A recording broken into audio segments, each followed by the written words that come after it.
Hello everyone, welcome to Durrett's Take. It's that time of the week where I go over my takeaways, my one-line headliners for each NFL game this past week. So let's get started with the Thursday Night Football game between the Chargers and the Raiders. The headline is, "We Quit." You don't see it too often, especially in the NFL. Players obviously quit on their coach, but that's exactly what happened in this game, and they couldn't wait till the end of the season to fire Brand Staley or the GM, for that matter, so they have to do it right after the game. But to make the Chargers basically need to make a big hire, though, otherwise it's just going to be the same old Chargers going forward. Okay, Vikings versus Bengals. Undefeated in OT. Jake Browning has now been in 2 overtime games this season in his few starts, and both times he delivered him a win in overtime against, really decent teams in Minnesota and Jacksonville. So now they're very much alive in the playoff race. Steelers versus Colts. Trubisky. Trubisky once again had a bad game as he had 2 turnovers and got benched for Mason Rudolph, and now it's a permanent benching since Tomlin announced Rudolph's going to start this upcoming Saturday. I know Tomlin has a losing record, never had a losing record before, but he's very much in danger of having a losing record for the first time in his career and ending the season on a 6-game losing streak based off the way their schedule lines up. Broncos versus Lions. Welcome to Jared's. I'm the manager. How can I assist you? Goff is one of the QBs. Cam Newton said he was a manager, and he must have heard that because after struggling the past few weeks, he looked like he did early in the season. He was just throwing darts, no turnovers. He threw for 5 touchdowns. It was a good game for him. Now, Detroit just has to win one more game to automatically win a division. Okay, Sunday you got the Jets versus the Dolphins. No Hill, no problem. A lot of people thought that with no Tyreek Hill, the Dolphins offense would struggle, and it turns out that was not a problem since Waddle and Mostert stepped up, and the defense did its job against a horrible Jets offense. Now, Miami does have the toughest 3-game stretch to finish the season, so we'll see how that goes. Texans versus Titans. A prayer sent from Devin. With no C.J. Stroud, everyone, including myself, thought the Texans were toast. And they were toast early on in the game. And then the question was, okay, can anyone step up, on the Texans offense? And the answer was emphatically running back Devin Singletary, as he had 26 carries for 121 yards and 4 receptions, 49 yards, to keep the Texans alive in the playoff race to win in overtime. Buccaneers versus Packers. Baker cooked the Packers secondary for a big feast. Baker Mayfield probably had the best game of the season with 89% of his passes or 80% of his passes for 381 yards, 4 touchdowns to keep the Bucs in lead for the NFC South.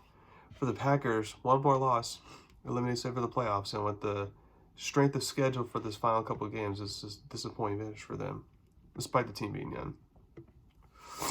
Bears versus Browns. Flacco the gunslinger. Joe Flacco is not known as a gunslinger, but that's what he did in this game. Sometimes it results in interceptions, but other times it lets big plays enough points on the board to outlast Chicago. Browns really just needed one more win now to secure a playoff spot. Chiefs versus Patriots. Not pretty, but at least KC is still alive for division title. The streak of division titles won was on the line this weekend. And with the Broncos lost to Denver and then the Chiefs win here, now the Chiefs just need one win to secure division once again. Giants versus Saints. Saints got a vintage car. Derek Carr finally had a pretty good game. Completed 80% of his passes, 3 touchdowns, no turnovers.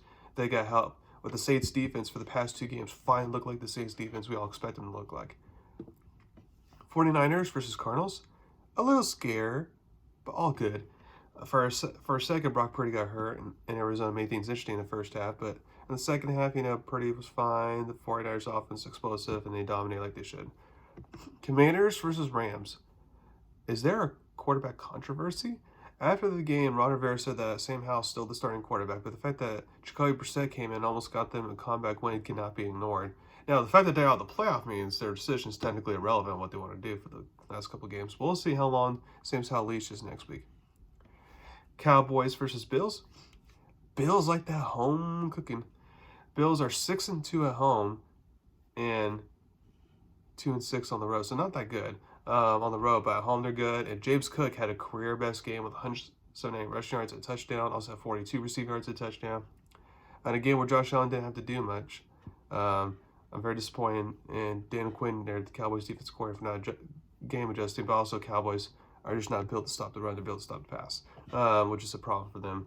But the Bills are on the right track to make the playoffs, which is crazy, just after 3 weeks ago, how everything was looking for them. Ravens versus Jaguars. Are we sure Jaguars will win the division? The loss was expected, but it was the way they lost was not great. And now Trevor Lawrence is in concussion protocol, so he might be out for next week against Tampa Bay.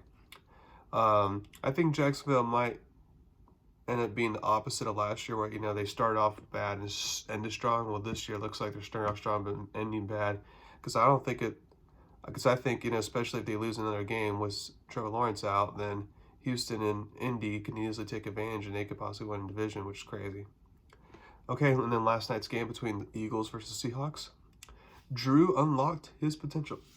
Drew Lock had not done much all game, but then with 2 minutes left, having to go 92 yards with one timeout, he delivered, and now is keeping Seattle at least alive for a playoff spot. Now, Gino will probably be back next game, so if it's the last Drew Lock, then going 1-1 against a combination of San Francisco and Philly is not bad at all. So thank you very much for listening to my podcast today. Please subscribe to my channel, Turn About Me. I'm going to come out with my NFL predictions for this upcoming week a little bit earlier, since I'll be traveling on Thursday. Thank you very much. You all have a wonderful day.